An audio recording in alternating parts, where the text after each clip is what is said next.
बहुत समय पहले की बात है। एक शांत सा गांव था, लेकिन उस गांव की शांति 3 लोगों ने छीन रखी थी। रामू, भोला और घसीटा।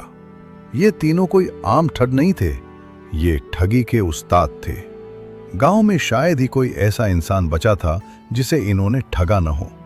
धीरे धीरे हालत ये हो गई कि गांव ही नहीं, आसपास के गांव के लोग भी इनसे डरने लगे। जैसे ही लोग इन्हें देखते, रास्ता बदल लेते। दुकान वाले इन्हें देखते ही सामान छुपा लेते और बच्चे तक इनके नाम से डर जाते।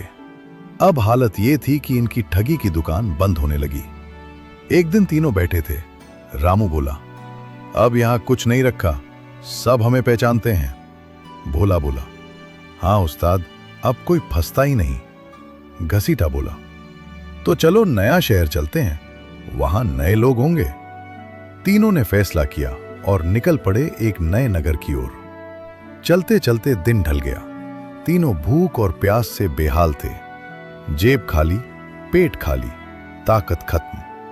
तभी सामने दिखी एक मिठाई की दुकान। जलेबी, लड्डू, रसगुल्ले, बर्फी।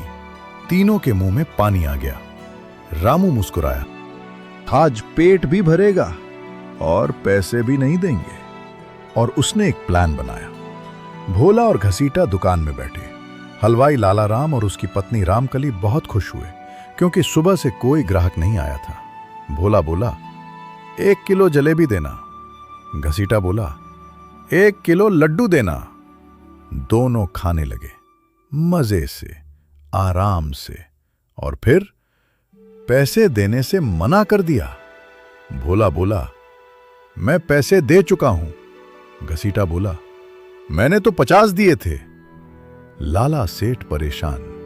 तभी रामू आया, जो बाहर खड़ा था। लाला बोला, तुमने देखा है, सच बताओ। रामू बोला, इन लोगों ने कोई पैसे नहीं दिए। लाला खुश हुआ, लेकिन रामू ने बाद में चाल चली। लाला से चाय, जलेबी, लड्डू और महंगी चादर ले ली, और जब कोतवाल के सामने गवाही दी, पलट गया। इन लोगों ने पैसे दिए थे। कोतवाल ने लाला को डांटा। उसे मजबूरी में 40 रुपए भी देने पड़े, और तीनों ठग जीत गए। तीनों हंसते हुए बोले, वाह उस्ताद, क्या चाल चली। अब उन्हें लगा, यह शहर बहुत आसान है ठगने के लिए। तीनों एक खंडहर में रहने लगे। कई लोगों को ठगकर पैसा भी जमा कर लिया। फिर सोचा, अब निकलने से पहले एक आखिरी बड़ा काम। उन्हें पता चला, शहर में एक घोड़ों का सौदागर आया है। रामू और घसीटा पहुंचे। रामू बोला, मुझे एक महंगा घोड़ा चाहिए। और घसीटा को बताया, यह मेरा अंधा भाई है।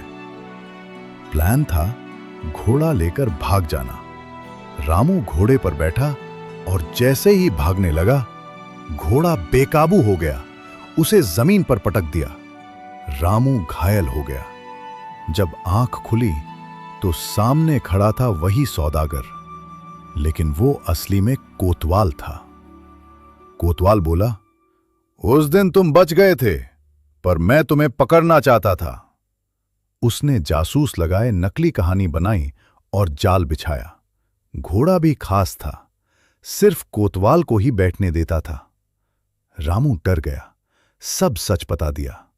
भोला और घसीटा भी पकड़ लिए गए। तीनों को जेल हो गई, और जिन लोगों को उन्होंने ठगा था, उनका पैसा वापस मिला। चालाकी हमेशा काम नहीं आती। लालच का अंत बुरा होता है।